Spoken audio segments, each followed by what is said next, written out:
I am super star Suresh Gopi son. എനിക്ക് കിട്ടുന്ന first movie എന്തായാലും ആ പേരിലായിരിക്കും. എനിക്ക് രണ്ടാമത്തെ മൂന്നാമത്തെ സിനിമ കിട്ടുന്ന ഈ മാധവ് സുരേഷിന്റെ കാലിബർ തെളിയിച്ചേ പറ്റത്തുള്ളൂ. സത്യത്തിൽ വളരെ ഹമ്പിൾ ആയിട്ടുള്ള കുട്ടിയാണോ? ഞാനൊരു മനുഷ്യനാണ്. പണ്ഡിതനാണെന്ന് തോന്നുന്നു. അർത്ഥം പറഞ്ഞൊന്നും കേട്ടില്ലേ? ഇങ്ങനെ ഭയങ്കരമായിട്ട് സീരിയസ് ആയിട്ട് സംസാരിക്കും.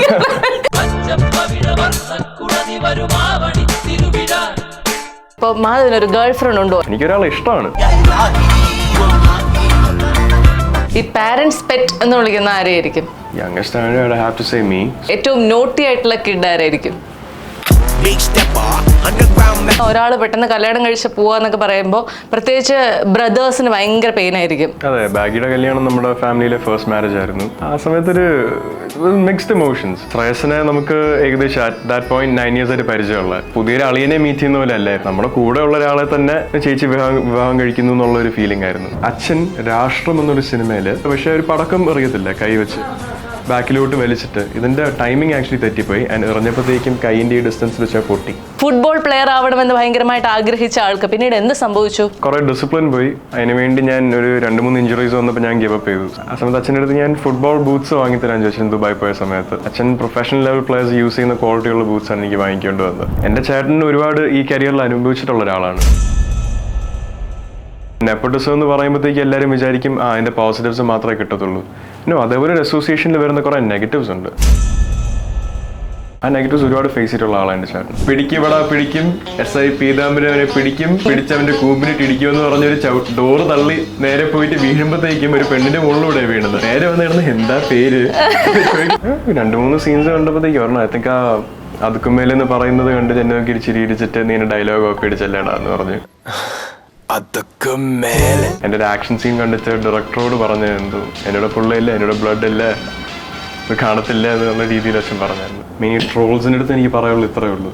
ഈ ട്രോൾ ചെയ്യുന്ന ആൾക്കാർ മനുഷ്യരാണെന്ന് ഇടയ്ക്ക് കണ്ണു തുറന്ന് നോക്കിക്കഴിഞ്ഞാൽ ഇങ്ങനത്തെ കാര്യങ്ങൾ അറ്റ്ലീസ്റ്റ് ചെയ്യാൻ തോന്നത്തില്ല. ആത്മവിശ്വാസത്തോടെ എൻഗ്ലക്സ് ആർ പാസ്സാകുവാൻ ഒരേ ഒരു വാക്ക് Apple R classes. Madhav Suresh, welcome to the show. Thank U.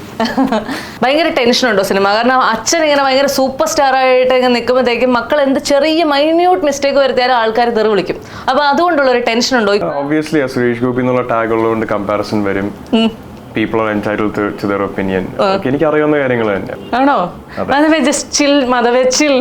ഇങ്ങനെ ഭയങ്കരമായിട്ട് സീരിയസ് ആയിട്ട് സംസാരിക്കും. എനിക്ക് ടെൻഷൻ ആവുന്നത് ഇങ്ങനെ വർത്താനം പറയുമ്പോഴത്തേക്കും അമ്മേ ഇത് ഇത്രയ്ക്ക് ഇങ്ങനെ മറ്റേ ഈ അച്ചടി ഭാഷയിൽ സംസാരിക്കുന്ന പോലത്തെ ഒരു ഫീല് വരുന്നു. ഇല്ലല്ലോ അല്ലേ? ആണോ? ഇങ്ങനെ ഭയങ്കര സീരിയസ് ആയിട്ട് കുറച്ചിങ്ങനെ അങ്ങനെ വളരെ മെച്ചോർഡ് ആയിട്ട് സംസാരിക്കുന്ന ആളാണോ? ഉറക്കം വരുന്നുണ്ടോ? ചെറുതായിട്ട്. എങ്കിൽ നമുക്ക് ഉറക്കം വരാതിരിക്കാനായിട്ട് ഇപ്പൊ ഞാൻ എന്താ ചോദിക്കാം, കുറച്ച് സ്പൈസി ക്വസ്റ്റ്യൻസ് ഒക്കെ ചോദിക്കട്ടെ? അത് ഇന്റർവ്യൂയുടെ തീരുമാനമല്ല. അതായത് എല്ലാവർക്കും ഭയങ്കര ആഗ്രഹമുണ്ട് ഇപ്പൊ മാധവിനൊരു ഗേൾ ഫ്രണ്ട് ഉണ്ടോ എന്ന് അറിയണമെന്ന്. എനിക്കൊരാളെ ഇഷ്ടമാണ്. ഓക്കെ. പൊതുവെ നമ്മുടെ വീട്ടിലെ ഏറ്റവും യങ്ങസ്റ്റ് വൺ ആയതുകൊണ്ട് എപ്പോഴും ഇങ്ങനെ ഇപ്പോഴും ചെറിയ കുഞ്ഞു വാവയാണെന്നുള്ള രീതിയിലുള്ള ഒരു കൺസിഡറേഷൻ ആയിരിക്കുമല്ലോ വീട്ടുകാർ വരുന്നത്. അപ്പൊ ഒരു റിലേഷൻഷിപ്പ് എന്നൊക്കെയുള്ള പെർസ്പെക്റ്റീവ് ഒക്കെ വീട്ടിലിറങ്ങിയപ്പോൾ വീട്ടുകാരുടെ ഒരു റെസ്പോൺസ് എന്തായിരുന്നു? അത് എൻ്റെ അച്ഛനും അമ്മയും they have their own views on relationships, they have their own views on marriage. പക്ഷെ അതേ സമയത്ത് ഒരുപാട് ഇപ്പൊ എൻ്റെ അടുത്ത് മാത്രമല്ല എൻ്റെ സിബ്ലിങ്സിന്റെ അടുത്ത് ഒരുപാട് അവരുടെ വ്യൂസ് ഇമ്പോസ് ചെയ്യാറില്ല. നമ്മുടെ വഴിക്ക് തുറന്നു വിട്ടിരിക്കുകയൊന്നുമല്ല. they have their expectations, പക്ഷെ they understand that we're also human beings who are capable of making our own choices. ഈ വീട്ടിൽ എന്തെങ്കിലും ഒരു restriction നൽകിയിട്ടുണ്ടോ so far? I don't think so. Nothing. I mean just advice തരും, അതൊക്കെ വളരെ സ്വാഭാവികമാണ്. Don't be reckless, protect yourself, basic advice. പൊട്ടത്തരം കാണിക്കില്ലെന്ന് പറയുന്നത് ഒരു തെറ്റായിട്ട് എനിക്ക് പറയാം. ഒരിക്കലും ഒരു ആവറേജ് ഇന്ത്യൻ ഫാമിലിയിൽ കിട്ടുന്നതിനെക്കാട്ടിലും ഫ്രീഡം എനിക്ക് എന്റെ സിബ്ലിങ്സിന് കിട്ടിയിട്ടുണ്ട് വളരുമ്പോൾ. ഈ 4 പേര് ഒരുമിച്ച് വളർന്നൊരു വീട്ടിൽ നിന്ന് ഒരാൾ പെട്ടെന്ന് കല്യാണം കഴിച്ച് പോവാന്നൊക്കെ പറയുമ്പോൾ പ്രത്യേകിച്ച് ബ്രദേഴ്സിന് ഭയങ്കര പെയിൻ ആയിരിക്കും. അങ്ങനത്തെ ഒരു ബുദ്ധിമുട്ടുള്ളൊരു ഫേസ് ഉണ്ടായിരുന്നു? അതെ, ബാഗിയുടെ കല്യാണം നമ്മുടെ ഫാമിലിയിലെ ഫസ്റ്റ് മാരേജ് ആയിരുന്നു. ഐ മീൻ നമ്മുടെ സിബ്ലിങ്സിനിടയിലുള്ള. ആൻഡ് ആ സമയത്തൊരു മിക്സ്ഡ് ഇമോഷൻസ്. ശ്രേയസിനെ നമുക്ക് ഏകദേശം അറ്റ് ദാറ്റ് പോയിന്റ് 9 years ആയിട്ട് പരിചയമുള്ള. അപ്പോൾ ആ ഒരു എന്താ ഒരു പുതിയൊരു അളിയനെ മീറ്റ് ചെയ്യുന്ന പോലെ അല്ലേ, നമ്മുടെ കൂടെ ഉള്ള ഒരാളെ തന്നെ ചേച്ചി വിവാഹം കഴിക്കുന്നു എന്നുള്ള ഒരു ഫീലിംഗ് ആയിരുന്നു. ശ്രേയസിനെ നല്ല പരിചയമായിരുന്നു. കുമ്മാട്ടിക്കളിയിൽ ആക്ച്വലി ശ്രേയസ് എന്നെ ഹെൽപ്പ് ചെയ്യാനായിട്ട് വർക്ക് ചെയ്തിട്ടുണ്ട്. ഓ അത് ശരി. Part of the crew for this movie. Suresh ആയിട്ട് പറഞ്ഞു തന്നിട്ടില്ല, അല്ലെങ്കിൽ നിങ്ങളുടെ മക്കളോട് പറഞ്ഞു തന്നിട്ടുള്ള എന്തെങ്കിലും ഒരു സിറ്റുവേഷൻ കോമഡീസ്, അല്ലെങ്കിൽ ഷൂട്ടിംഗ് ലൊക്കേഷനിൽ നടന്നിട്ടുള്ള കോമഡീസ്, അങ്ങനെ എന്തെങ്കിലും ഉണ്ടോ? അച്ഛൻ സിനിമയിലൂടെ സ്ട്രഗിൾ ചെയ്തതിനെ പറ്റിയ കൂടുതൽ. അച്ഛൻ രാഷ്ട്രം എന്നൊരു സിനിമയില് ഐ തിങ്ക് ഒരു ഗ്രനേഡ് പോലെ കാണിക്കാനായിട്ടാണ്, പക്ഷെ ഒരു പടക്കം എറിയത്തില്ല, കൈ വെച്ച് ബാക്കിലോട്ട് വലിച്ചിട്ട്. ഇതിന്റെ ടൈമിംഗ് ആക്ച്വലി തെറ്റിപ്പോയി. എറിഞ്ഞപ്പോഴത്തേക്കും കൈയിന്റെ ഈ ഡിസ്റ്റൻസ് വെച്ചാൽ പൊട്ടി. ഏകദേശം for couple of weeks or 3 weeks something ഇവിടെ ഇങ്ങനെ ഒരു പഫ് ചെയ്ത പോലെ ഇങ്ങനെ ഉണ്ടായിരുന്നു അച്ഛൻ്റെ കയ്യില്. കുറച്ചുകൂടെ വേഴ്സ് എക്സ്പ്ലോഷൻ ആയിരുന്നെങ്കിൽ അത് കൈ അതിൻ്റെ കൂടെ പോയാനെ. ഇങ്ങനത്തെ റിസ്ക് സിനിമയുടെ ഒരു ഭാഗമാണ്. ഇവിടെ ഇങ്ങനെ അതിനേക്കാൾ റിസ്ക് ഉള്ള ജോലികളും ഉണ്ട്, അതിനേക്കാൾ റിസ്ക് ഉള്ള പണി ചെയ്യുന്ന ആൾക്കാരും ഉണ്ട്, ഇത്ര പ്രിവിലേജ് ലൈഫ് കിട്ടാതെ തന്നെ. So everything good has something bad about it. So Suresh Gopi ഫാമിലിയിലെ ഏറ്റവും യങ്ങസ്റ്റ് ആയിട്ടുള്ള ആളാണല്ലോ.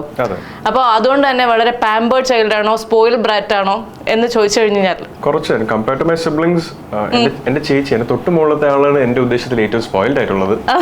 അതിനുശേഷം ഞാൻ തന്നെയാണ് ഞാൻ അവിടെ ഉണ്ട്. യങ് കിഡ് പ്രിവിലേജസ് കുറെ കിട്ടിയിട്ടുണ്ട്. അങ്ങനെ ഒരു യങ് കിഡ് പ്രിവിലേജ് എടുത്തിട്ടുള്ള എന്തെങ്കിലും ഒരു ഇൻസിഡന്റ് ഒന്ന് റീകളക്ട് ചെയ്യോ? എനിക്ക് 6-7 വയസ്സുള്ള സമയത്ത് എനിക്ക് ഫുട്ബോൾ കളിക്കണമെന്ന് ഒരാഗ്രഹം പറഞ്ഞു. ആ സമയത്ത് അച്ഛൻ്റെ അടുത്ത് ഞാൻ ഫുട്ബോൾ ബൂട്ട്സ് വാങ്ങിത്തരാൻ ചോദിച്ചു ദുബായ് പോയ സമയത്ത്. അച്ഛൻ പ്രൊഫഷണൽ ലെവൽ പ്ലേയേഴ്സ് യൂസ് ചെയ്യുന്ന ക്വാളിറ്റിയുള്ള ബൂട്ട്സ് ആണ് എനിക്ക് വാങ്ങിക്കേണ്ടി വന്നത്.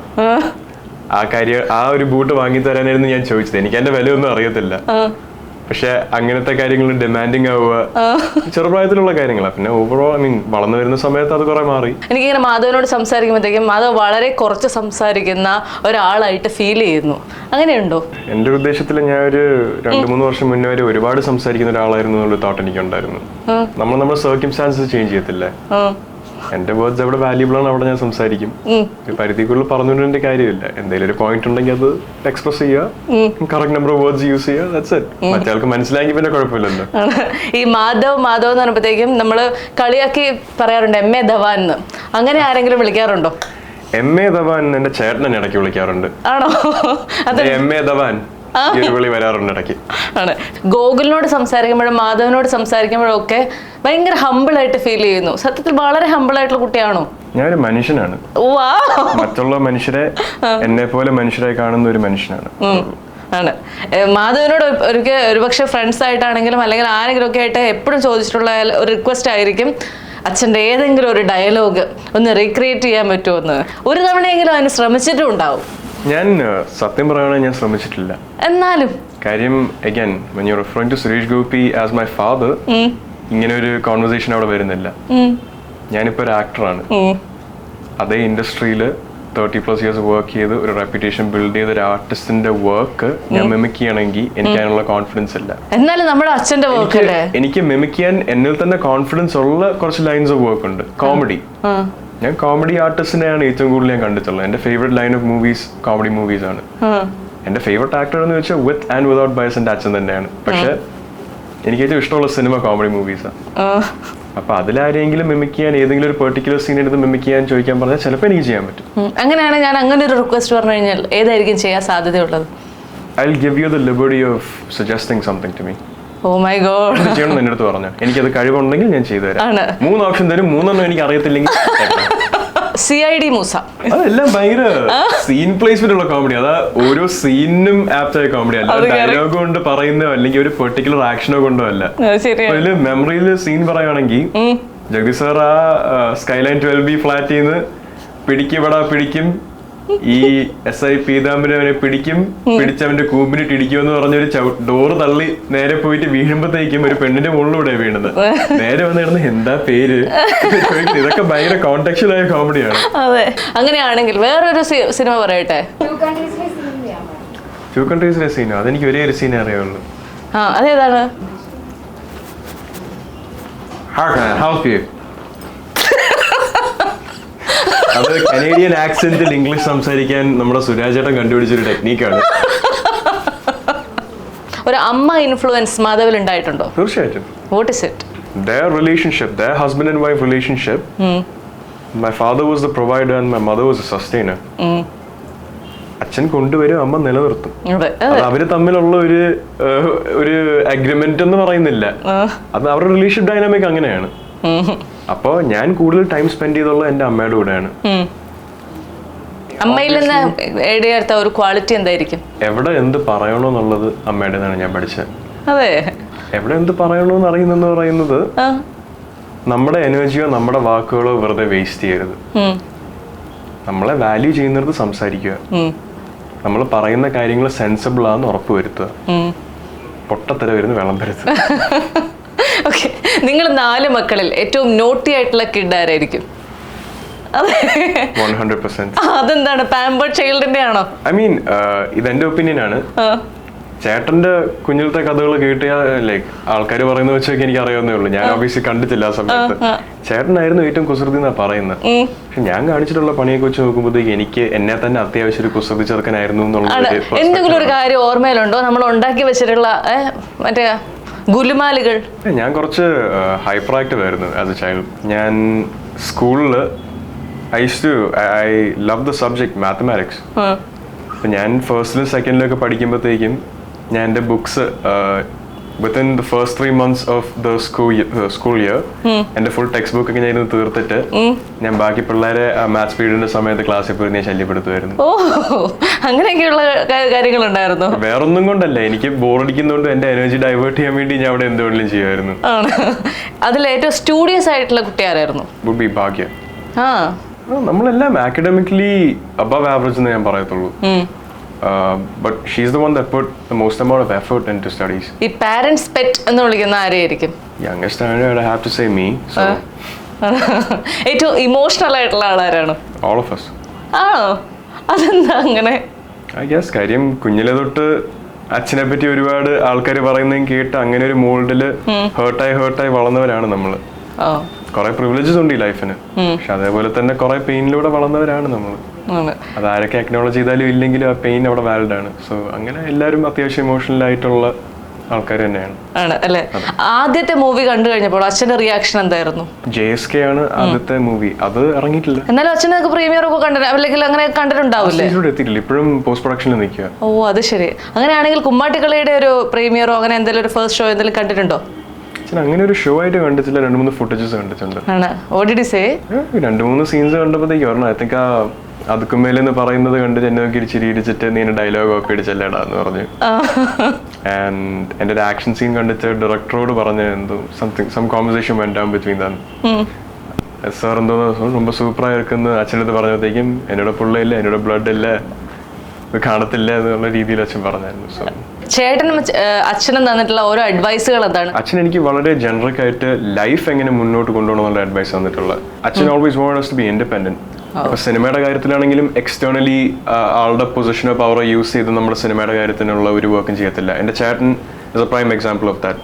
സെക്കൻഡ് മൂവി തൊട്ട് ഗോകുൽ സുരേഷ് എന്ന ആക്ടറിന്റെ മെറിറ്റിലാണ് ആൾ വർക്ക് ചെയ്തിട്ടുള്ളത്. എന്റെ കാര്യത്തിൽ അങ്ങനെ തന്നെയാണ്. അച്ഛനൊരു പരിധിക്കുള്ള ഇൻവോൾവ്മെന്റ് ഇങ്ങോട്ട് തരത്തില്ല.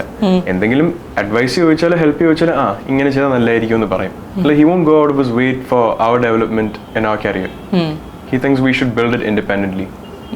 നമ്മൾ തന്നെ അനുഭവിച്ച് പഠിച്ച് വന്നാലേ അതിനുള്ള വിലയോ അറിയത്തുള്ളൂ എന്നാണ് അച്ഛന്റെ പ്രിൻസിപ്പിൾ. അതില് അപ്പൊ ചേട്ടനായിട്ട് എന്തായിരുന്നു ഒരു അഡ്വൈസ് തന്നിട്ടുണ്ടാവുക? എന്റെ ചേട്ടൻ ഒരുപാട് ഈ കരിയറിൽ അനുഭവിച്ചിട്ടുള്ള ഒരാളാണ്. ഞാനിന്ന് എക്സ്പ്ലെയിൻ ചെയ്യുന്നില്ല എങ്ങനെയാണെന്ന്. ഒരുപാട് രീതിയിൽ കുറെ ഫേസ് ചെയ്തിട്ടുള്ള ആളാണ് എന്റെ ചേട്ടൻ. അച്ഛന്റെ ഒരു ഇപ്പൊ നെപ്പോട്ടിസം എന്ന് പറയുമ്പോഴത്തേക്ക് എല്ലാവരും വിചാരിക്കും അതിന്റെ പോസിറ്റീവ്സ് മാത്രമേ കിട്ടത്തുള്ളൂ. അതേപോലെ ഒരു അസോസിയേഷനിൽ വരുന്ന കുറെ നെഗറ്റീവ്സ് ഉണ്ട്. ആ നെഗറ്റീവ്സ് ഒരുപാട് ഫേസ് ചെയ്തിട്ടുള്ള ആളാണ് എന്റെ ചേട്ടൻ. അപ്പൊ കുറച്ചുകൂടെ ഹാൻഡ്സ് ഓൺ ആണ് ആള്. കുമ്മാട്ടിക്കളി എന്ന് പറഞ്ഞൊരു സിനിമ ചെയ്യാൻ തുടങ്ങിയപ്പോ ഈ കുമ്മാട്ടിക്കളി എന്താണെന്ന് സത്യത്തിൽ പോയി കണ്ടായിരുന്നോ, എക്സ്പീരിയൻസ് ചെയ്തായിരുന്നോ, എന്തെങ്കിലും ചെയ്തായിരുന്നോ? എനിക്ക് കുമ്മാട്ടിക്കളിയെ പറ്റി ബേസിക് ആയിട്ട് അറിയുള്ളൂ. ഞാൻ കുമ്മാട്ടിക്കളി ഐ തിങ്ക് സിനിമയുടെ ഷൂട്ടിന് വേണ്ടി ഒരു തവണ കണ്ടിട്ടുണ്ട്, അതല്ലാതെ ഇതിന് മുന്നേ ഒരു തവണ കണ്ടിട്ടുണ്ട്. എനിക്ക് ഇതിനെ പറ്റിയുള്ള അറിവെന്ന് പറഞ്ഞാൽ നോർത്തേൺ കേരള ടുവേർഡ്സ് തൃശ്ശൂർ, പാലക്കാട് ഓണം സമയത്ത് വരുന്ന ഒരു ആർട്ട് ഫോം ആണ്, ഡാൻസ് ഫോം ആണ്. ഈ കൂടെയുള്ള അഭിനയിക്കുന്നവരൊക്കെ ഒരു പുതിയ മുഖങ്ങളാണ്. അപ്പോൾ ഈ പുതിയ മുഖങ്ങളുള്ളവർക്കൊക്കെ മാധവിന്റെ കൂടെ അഭിനയിക്കാൻ നേരത്തെ ഒരു ടെൻഷൻ ആയിരിക്കും, ഈ ഒരു സൂപ്പർ സ്റ്റാറിന്റെ മകനാണ്. അങ്ങനെയുള്ള എന്തെങ്കിലും ടെൻഷനുകൾ ഇവർ ആരെങ്കിലും കാണിച്ചായിരുന്നോ? ഞാൻ സുരേഷ് ഗോപിയുടെ മോനാണ്, ഞാൻ സുരേഷ് ഗോപി അല്ല. ആ ഒരു ലെവൽ ഓഫ് ഇന്റിമിഡേഷൻ എന്റെ അടുത്തോട്ട് വരേണ്ട ആവശ്യമില്ല. ഈ ലെന ചേച്ചിയെ കൂടെ അഭിനയിച്ചു കഴിഞ്ഞപ്പോഴത്തേക്കും മാധവന് കിട്ടിയ ഒരു അഡ്വൈസ് എന്താണ്? Lena ma'am, she's a fantastic performer, but she's way more than that. Lena മാമിന് ലൈഫിനെ പറ്റിയും ജീവിതശൈലികളെ പറ്റിയും കുറെ, she's a very knowledgeable person. എനിക്ക് മാമിൻ്റെ ജീവിതത്തിനെ പറ്റിയും എങ്ങനെ ജീവിക്കണം എന്നുള്ളതും എങ്ങനെ നമ്മളെ തന്നെ കെയർ ചെയ്യണം എന്നുള്ളതിനാണ് ഏറ്റവും കൂടുതൽ കിട്ടിയിട്ടുള്ള ഇൻഫർമേഷൻ. ആദ്യമായിട്ട് ഇങ്ങനെ ഒരു സിനിമയ്ക്ക് വിളിക്കുമ്പോഴത്തേക്കും ഞാൻ സിനിമയിലേക്ക് പോകണം അല്ലെങ്കിൽ സിനിമയിൽ അഭിനയിക്കണമെന്ന് ഭയങ്കരമായ ആഗ്രഹമുള്ള ഒരാളായിരുന്നു. സിനിമ എനിക്ക് ഒരിക്കലും ഒരു സ്വപ്നമല്ലായിരുന്നു, ഒരു ആഗ്രഹവും അല്ലായിരുന്നു. സിനിമ ഞാൻ ഒരു ആക്ടിങ് എന്നുള്ളൊരു തൊഴിൽ എൻ്റെ വീട്ടിലെത്തിയിരിക്കുന്ന അന്നം അതിലൂടെ വന്നതാണ്. എൻ്റെ അച്ഛൻ ബുദ്ധിമുട്ടി പണിയെടുത്ത് പേരുണ്ടാക്കിയ ഇൻഡസ്ട്രിയാണത്. അപ്പം അങ്ങനെ ഒരു ജോലി എനിക്കൊരു വർക്ക് ഓപ്പർച്യൂണിറ്റി ആയിട്ട് ആക്ടറായിട്ട് വർക്ക് ചെയ്യാൻ ഒരു അവസരം വന്നപ്പോൾ ഞാൻ 19 ആയപ്പോൾ തൊട്ട് എനിക്ക് വരുന്നതായിരുന്നു. ഓരോ സ്ക്രിപ്റ്റ്സ് ആയിട്ട് വന്നു. ഞാൻ 22 ആയപ്പോഴത്തേക്കുമാണ് എൻ്റെ ഫസ്റ്റ് മൂവി ഞാൻ ചെയ്യുന്നത്, JSK. The reason behind that is ഒരു പരിധി കൂടുതൽ നമ്മളെ തേടി വരുന്ന ഓപ്പർച്യൂണിറ്റീസ് നമ്മൾ റിജക്ട് ചെയ്ത് കഴിഞ്ഞാൽ നമ്മളെ ഓപ്പർച്യൂണിറ്റീസിനെ തേടി വരത്തില്ല. സ്വന്തം അച്ഛൻ പേരുണ്ടാക്കിയ ഇൻഡസ്ട്രിയിൽ വർക്ക് ചെയ്യാൻ ഒരു ഓപ്പർച്യൂണിറ്റി കിട്ടുമെന്ന് പറയുന്നത് ഏതൊരു മകനും അല്ലെങ്കിൽ ഏതൊരു മകൾക്കും ഫോർ ദാറ്റ് മാറ്റർ പ്രൈഡ് വരുന്ന ഒരു മൊമെന്റ് ആണ്. അങ്ങനെ ഒരു ചോയ്സ് ആയിരുന്നു സിനിമ കരിയർ. എനിക്കെന്നൊരു ഫുട്ബോൾ പ്ലെയർ ആവണമെന്നായിരുന്നു. ഫുട്ബോൾ പ്ലെയർ ആവണമെന്ന് ഭയങ്കരമായിട്ട് ആഗ്രഹിച്ച ആൾക്ക് പിന്നീട് എന്ത് സംഭവിച്ചു? കുറെ ഡിസിപ്ലിൻ പോയി. അതിനുവേണ്ടി ഞാൻ ഒരു 2-3 ഇഞ്ചുറീസ് വന്നപ്പോൾ ഞാൻ ഗിവ് അപ്പ് ചെയ്തു. സോ മെയിൻലി എന്നെ തന്നെ കുറ്റം പറയാൻ പറ്റത്തുള്ളൂ, അല്ലാതെ വീട്ടുകാരും അല്ല അല്ലേ? അല്ല, എൻ്റെ അച്ഛനും അമ്മയും എപ്പോഴും എനിക്കിപ്പോ അതിനെ ഒരു ലാസ്റ്റ് അറ്റംപ്റ്റ് എന്ന പോലെ എനിക്ക് പെർസ്യൂ ചെയ്ത് UK പോകണമെന്ന് പറഞ്ഞപ്പോഴും they were always supportive of that. എനിക്ക് 16 വയസ്സായിരുന്നു ഞാൻ UK പോയപ്പോഴത്തേക്കും. എനിക്ക് എപ്പോഴും അവർ സപ്പോർട്ട് ചെയ്തിട്ടേ ഉള്ളൂ. ആൻഡ് അവർക്കും ഒരു ആഗ്രഹമായിരുന്നു എന്നെ ഒരു ഫുട്ബോൾ പ്ലെയറായി കാണണമെന്ന്. ഞാൻ കുഞ്ഞിൽ തൊട്ട് പറഞ്ഞുകൊണ്ടിരിക്കുന്ന ഒരേ കാര്യമായിരുന്നു. അങ്ങനെ ഫുട്ബോൾ പ്ലെയറിൽ നിന്ന് ഫിലിം സ്റ്റാർ ആയിട്ട് കണ്ടപ്പോഴത്തേക്കും അച്ഛനും അമ്മയും എന്ത് പറഞ്ഞു? ഞാനൊരു ഫിലിം സ്റ്റാർ ആയിട്ടില്ല, എന്നാലും ഞാൻ ആസ് ഓഫ് ടുഡേ 2 ഫിലിമിൽ ആക്ട് ചെയ്ത ഒരു ആക്ടർ മാത്രമാണ്. സ്റ്റാർ ആകുന്നത് സ്വപ്നം കാണാറുണ്ടോ? Not necessarily, not through cinema. എനിക്ക് ഫുട്ബോൾ സ്റ്റാർ ആകുമെന്ന്, one of the best players in the world ആകുമെന്നുള്ള സ്വപ്നങ്ങളൊക്കെ ഇരുന്ന് ഞാൻ കണ്ടിട്ടുണ്ട്. എന്നിട്ട് പിന്നെ എന്തിനാ അത് ഗിവ് അപ്പ് ചെയ്തത്? ഇത്രമാത്രം ആഗ്രഹമുള്ള ഒരാള് 2-3 ഇഞ്ചുറി വന്നപ്പോഴത്തേക്ക് അത് വേണ്ടെന്ന് വെച്ചത് എന്തുകൊണ്ടാണ്? Everything happens four A reason in life. എനിക്ക് ആ സമയത്ത് അതിനുള്ള ഡിസിപ്ലിൻ ഇല്ലായിരുന്നു. അതൊരു നിമിത്തമെന്ന് എനിക്ക് പറയാൻ പറ്റത്തുള്ളൂ. Maybe this is what's meant for me. എനിക്കത് അറിയത്തില്ല. ഈ അച്ഛനെതിരെയുള്ള ഒരു പൊളിറ്റിക്കൽ ട്രോൾസ് ഒക്കെ കാണാറുണ്ടോ? ഇടയ്ക്ക് 2-3 ഇൻസ്റ്റാഗ്രാമിലൊക്കെ കണ്ടാലേ. ആണ്. അത് പറയുമ്പോൾ ഇൻസ്റ്റാഗ്രാമിൽ അങ്ങനെ ഒരു ആക്റ്റീവേ അല്ലാത്തൊരു കിഡാണല്ലോ, അതെന്താണ് അങ്ങനെ? നമ്മുടെ ഒരു day to day Instagram use എടുത്ത് നോക്കിക്കഴിഞ്ഞാൽ നമ്മുടെ എത്ര ടൈമാണ് നമ്മൾ ഇൻസ്റ്റാഗ്രാമിൽ വേസ്റ്റ് ചെയ്യുന്നതെന്ന് മനസ്സിലാവും. ആ സമയം കുറച്ചൊരു പ്രൊഡക്റ്റീവ് ആയിട്ടുള്ള കാര്യങ്ങൾ എന്തെങ്കിലും ചെയ്ത് കഴിഞ്ഞാൽ നമുക്ക് നമ്മളെ തന്നെ ബെറ്റർ ഹ്യൂമൻ ബീങ്സ് എന്നല്ല, ബെറ്റർ ഫങ്ഷനിങ് ഹ്യൂമൻ ബീങ്സ് ആണ്. ഓ മൈ ഗോഡ്, അങ്ങനെ എന്തൊക്കെ? എന്റെ പെർസ്പെക്റ്റീവ് അല്ല, ഇതെനിക്ക് വേറൊരാൾ പറഞ്ഞു തന്നെയാണ്. ആ ചേഞ്ചസ് വരുത്തിയതോട്ട് എന്റെ ലൈഫ് കുറേ കൂടെ ബെറ്റർ ആയിട്ടുണ്ട്. അങ്ങനെ മനഃപൂർവ്വം വരുത്തിയ ചേഞ്ചസ് എന്തൊക്കെയാണ്? വളരെ കോൺഷ്യസ് ആയിട്ട് എഫേർട്ട് എടുത്ത് മാറ്റിയ ചേഞ്ചസ്, വരുത്തിയ കാര്യങ്ങൾ? ഡ്രാമയിലോട്ട് തലയിടത്തില്ല, കുറച്ചും കൂടെ സ്വന്തം കപ്പ് ഫില്ല് ചെയ്തിട്ട് മറ്റേ ആൾക്കാർക്ക് ഒഴിച്ചു കൊടുക്കാൻ നോക്കുക. അതിന് ഒരു അർത്ഥമുണ്ട്, വ്യൂവേഴ്സിന് മനസ്സിലാവും. അതെന്താ, കുറച്ച് സെൽഫിഷ് ആയിരിക്കാതാണോ അപ്പൊ അതിന്റെ അർത്ഥം? സെൽഫിഷ് ആയിരിക്കുമെന്നല്ല, don't neglect yourself, that's what that means. നമ്മളെ സാക്രിഫൈസ് ചെയ്ത് വേറെ ആരെയും ഹെൽപ്പ് ചെയ്യേണ്ട ആവശ്യമില്ല. That's not being selfish. Focus on the important things in life. That's associated with the drama I was talking about. ലൈഫിൽ ഒരുപാട് കാര്യങ്ങൾ വരും. 100 ദിവസം 200 ദിവസം സംസാരിച്ചുകൊണ്ടിരിക്കേണ്ട കാര്യങ്ങൾ വരും. ഇതിനൊന്നും ഒരു പ്രോഗ്രസ് ഉണ്ടാവില്ല. നമ്മുടെ ലൈഫിൽ പ്രോഗ്രസീവ് ആയിട്ടുള്ള കാര്യങ്ങൾ, your work, your family, people who genuinely care about you, ഇങ്ങനത്തെ കാര്യങ്ങളിൽ നമ്മുടെ എനർജി ഇടുക, എഫേർട്സ് ഇടുക. Prosper for you. കുമ്മാട്ടിക്കളി ഇറങ്ങുകയാണ്, തിയേറ്ററുകളിലേക്ക് എത്തുമ്പോൾ ടെൻഷൻ ഉണ്ടോ? ഞാൻ ടെൻസ്ഡ് ആയിട്ട് കാര്യമില്ല. ഞാൻ ടെൻസ്ഡ് ആയാലും ഇല്ലെങ്കിലും ഈ സിനിമ അത് പെർഫോം ചെയ്യുന്ന രീതിയിൽ പെർഫോം ചെയ്യത്തുള്ളൂ. It's not in my hands. എനിക്ക് എൻ്റെ എഫേർട്ട് ഞാൻ ക്യാമറയുടെ മുന്നിൽ നിന്നപ്പോഴത്തേക്കും ഞാൻ മാക്സിമം ഇട്ടിട്ടുണ്ട്. അതേപോലെ ഒരു വർക്ക് ചെയ്ത് ഓരോ ആൾക്കാരും അവരുടെ മാക്സിമം എഫേർട്ട് ഇട്ടിട്ടുണ്ട്. ആൾക്കാർ, പ്രേക്ഷകരാണ് തീരുമാനിക്കുന്നത് ഇത് നല്ല സിനിമയായിരുന്നോ മോശം സിനിമയായിരുന്നോ എന്താന്ന് വെച്ചാൽ. അവര് കാണട്ടെ. ഏതായാലും Vishu all the very best Madhav. Kummattikkali നല്ല വിജയമാകട്ടെ. All the best. Thank you so much. ആത്മവിശ്വാസത്തോടെ എൻഗ്ലക്സ് ആർ എൻ പാസ്സാകുവാൻ ഒരേ ഒരു വാക്ക്, ആപ്പിൾ ആർ എൻ ക്ലാസ്സസ്.